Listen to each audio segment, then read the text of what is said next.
Hello, dear student. I hope you all are fine.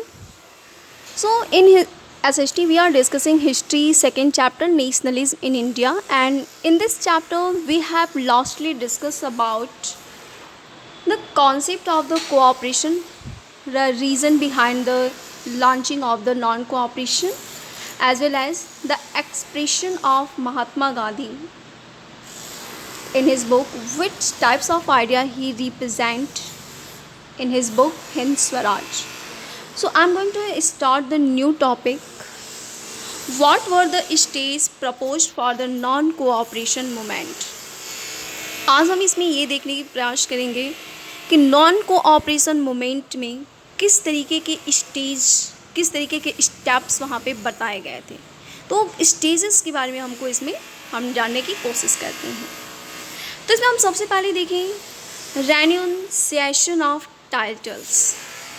रेन्यूंसिएशन of titles का मतलब ये कि जो ब्रिटिशर्स होते थे, कोई बहुत अच्छा वर्क करता था तो उसको कुछ ना कुछ वो टाइटल दे देते थे, पदवी दे देते थे। ऐसे लोगों ने क्या किया कि ब्रिटिशर्स के द्वारा जो भी पदवी दी गई थी, जो भी टाइटल्स दिए जाते थे, उसको उन्होंने क्या किया, उसको ख़त्म करना शुरू कर दिया। उन्होंने उसको हटाना, वापस देना शुरू कर दिया कि हम इस टाइटल को एक्सेप्ट नहीं कर रहे हैं। और इसमें सबसे पहला नाम आता है सुब्रह्मण्यम अय्यर और एक रविंद्रनाथ टैगोर। इन दोनों लोगों का नाम इस मामले में सबसे टॉप पे रहता है। इन लोगों ने सर की पदवी दी गई थी ब्रिटिशर्स के द्वारा इनको, इन्होंने उस पदवी को उन्होंने ख़त्म कर दिया, उनको वहाँ पे रिजेक्ट कर दिया। इसके बाद Gandhi ji return his कैसरे-हिंद medal. Mahatma Gandhi को भी एक उपाधि दी गई थी कैसरे-हिंद की। उन्होंने उस मेडल, उस टाइटल्स को उन्होंने वापस कर दिया था। रिज़ाइनिंग ऑफ इम्पॉर्टेंट जॉब्स, इसके साथ जो दो सेकेंड स्टेज था उसमें ही था कि जॉब्स को रिज़ाइन कर लेना। तो बहुत सारी जो इम्पॉर्टेंट जॉब्स थे, जो ऑफिसर पद थे, उससे लोगों ने बड़े पैमाने पे रिज़ाइनिंग करना स्टार्ट कर दिया था। इसके अलावा बाइकॉट ऑफ लेजिस्लेचर, विधानसभा का उन्होंने बाइकॉट किया, उसको भी उन्होंने हटाना शुरू कर दिया। Many people refuse to cast vote when the elections to the legislature were held. बहुत सारे लोगों ने वोट देने से मना कर दिया था कि हम इस लेजिस्लेचर के लिए, विधानसभा के लिए हम किसी प्रकार का कोई वोट नहीं देंगे। It was followed by the boycott of schools, colleges, law courts. इसके साथ ही साथ उन्होंने स्कूल को भी उन लोगों ने बाइकआउट करना शुरू कर दिया, कॉलेजेस में जाना मना कर दिया, लॉ कोर्ट्स वगैरह में जाने के लिए उन्होंने रिजेक्ट करते चले गए थे। इस तरीके से हम देख सकते हैं कि बाइकआउट ऑफ लेजिस्लेचर भी आपके नॉन कोऑपरेशन मूवमेंट का एक पार्ट बनता है या उसका एक स्टेज बनता है। इसके साथ ही साथ नॉन पेमेंट ऑफ टैक्सेस, कि जो टैक्सेस थी उसको उन्होंने क्या किया, रिफ्यूज़ कर दिया। कि this was a powerful method of fighting in oppressive government, they were not ready to recognise the government legislate. कि लोगों ने टैक्सेस पेमेंट मना कर दिया, वो उनकी किसी भी बात के लिए, उनके कोई भी लेजिस्लेट के लिए उसको पहचानना बंद कर दिया। कि जो भी ऑफिसर्स जाते थे टैक्सेस वगैरह के लिए, उनको नॉन पेमेंट के द्वारा उनको वापस कर दिया जाता था। तो ये जो था कि नॉन पेमेंट ऑफ टैक्सेस, ये एक बहुत ही मोस्ट इम्पॉर्टेंट स्टेप था आपके नॉन कोऑपरेशन मूवमेंट्स में। How did non cooperation movement became a mass movement?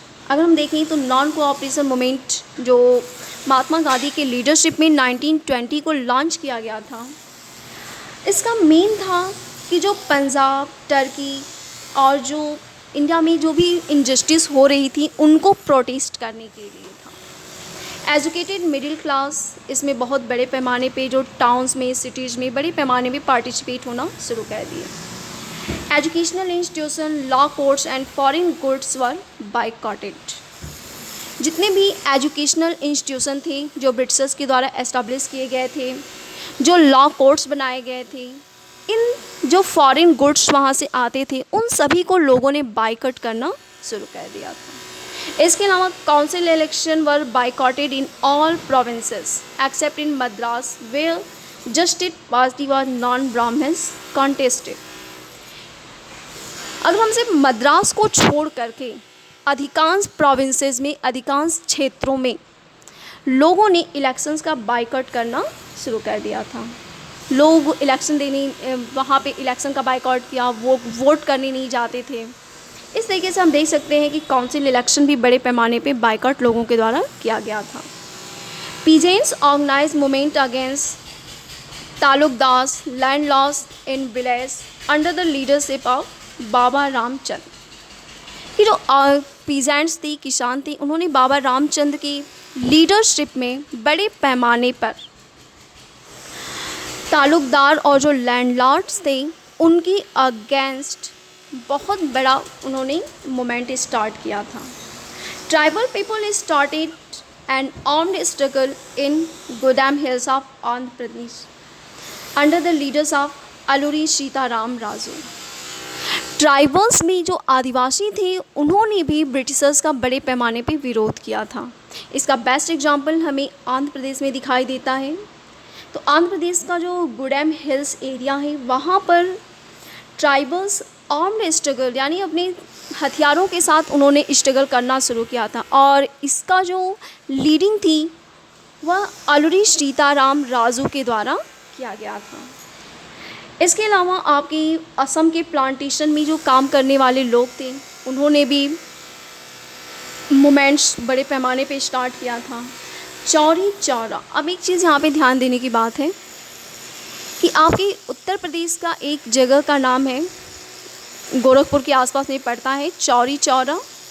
यहाँ पर एक बहुत ही वायलेंट इंसिडेंट होता है जिसमें बहुत सारे जो सत्याग्रही पीपल्स थे उन्होंने एक पुलिस स्टेशन में आग लगा दी थी।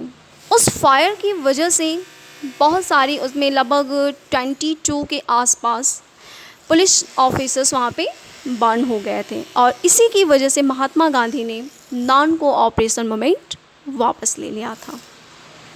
So it is all about the non cooperation movement. In next day, let me discuss about some other topics related to this chapter. Thanks to everyone.